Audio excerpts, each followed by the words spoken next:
महाराजा Sayajirao university की faculty of performing arts की ओर से 20, 21 और 22 फरवरी को जो आयोजन करवाए जाने वाले हैं, इसके बारे में ज्यादा जानकारी देने के लिए आज पत्रकार परिषद का आयोजन हुआ था। महाराजा सयाजीराव यूनिवर्सिटी की परफॉर्मिंग आर्ट्स फैकल्टी के नृत्य विभाग की ओर से 20 और 21 फरवरी को अंतर्राष्ट्रीय सेमिनार का आयोजन और साथ ही 22 फरवरी को पूर्व छात्रों के मिलन समारोह का आयोजन करवाया जाने वाला है।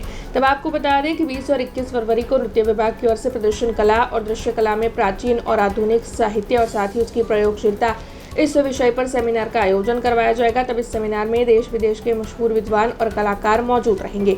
इसके अलावा 22 फरवरी को नृत्य विभाग के 75 साल को मनाते हुए पूर्व छात्रों के मिलन समारोह का आयोजन करवाया गया है, जिसमें साल 1950 से लेकर पिछले साल तक के सभी राष्ट्रीय और अंतर्राष्ट्रीय स्तर पर इस वक्त मौजूद छात्र शामिल होने वाले हैं। तब इन आयोजनों के बारे में ज़्यादा जानकारी देने के लिए आज पत्रकार परिषद का आयोजन हुआ था। तब आपको ये भी बता दें कि इन आयोजनों के मद्देनज़र परफॉर्मिंग आर्ट्स फैकल्टी पर इस वक्त तैयारियां भी ज़ोरों शोरों से चालू है, जिसके तहत छात्र जो है वो तैयारियां करते हुए नजर आ रहे हैं। નૃત્ય વિભાગ ફેકલ્ટી ઓફ પરફોર્મિંગ આર્ટ્સ દ્વારા આગામી 20 અને 21 ફેબ્રુઆરીના રોજ એક ઇન્ટરનેશનલ સેમિનારનું આયોજન થઈ રહ્યું છે અને એની મુખ્ય વિશેષતા એ છે કે જે કળાઓના આંતર સંબંધ પર આધારિત છે, જેમાં પ્રદર્શન કળા અને મંચીય કળાઓ તથા સાહિત્યને મહત્વ આપવામાં આવ્યું છે અને નૃત્ય વિભાગના 75 વર્ષ પૂર્ણ થયા છે।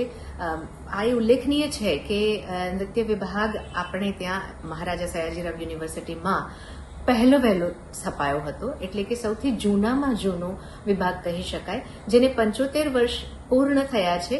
તે સંદર્ભે 22 તારીખે એક રીયુનિયનનું પણ આયોજન કરવામાં આવ્યું છે અને આ રીયુનિયનમાં આટલા વર્ષોમાં જે લોકો અહીંયાથી ભણીને ગયા છે તેમાંના ઘણા લોકો ગુજરાતની બહારથી આવી રહ્યા છે, ઘણા રાજ્યોમાંથી, અને ઘણા લોકો ઓનલાઈન જે વિદેશોમાં વસે છે તે લોકો ઓનલાઈન પણ જોડાઈ રહ્યા છે।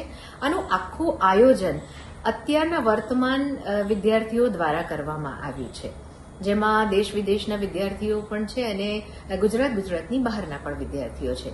આ આયોજન મુખ્યત્વે બધા ભેગા થઈને એકબીજાના અનુભવોને આપલે કરી શકે તેના માટે છે। નમસ્કાર, હું પરફોર્મિંગ આર્ટ્સમાંથી બોલું છું। ડિપાર્ટમેન્ટ ઓફ ડાન્સ તરફથી અમારે ત્યાં 20 અને 21મી તારીખે એક ઇન્ટરનેશનલ સેમિનાર અમે લોકો કરવા માટે જઈ રહ્યા છે, જેનો વિષય છે પ્રદર્શન કલા और दृश्य कलाओं पर प्राचीन और आधुनिक साहित्य। आ 20 અને 21મી તારીખે થનાર ઇન્ટરનેશનલ સેમિનારની અંતર્ગત બહારથી અમારા વિદ્યાર્થીઓ ઘણા બધા આવશે, બધા કલાકારો આવશે, ઘણા બધા શિક્ષકો પણ આવશે અને ફેકલ્ટી ઓફ પરફોર્મિંગ આર્ટ્સના પણ ઘણા બધા વિદ્યાર્થીઓ એનાથી નિશ્ચિત રૂપે લાભાન્વિત થશે।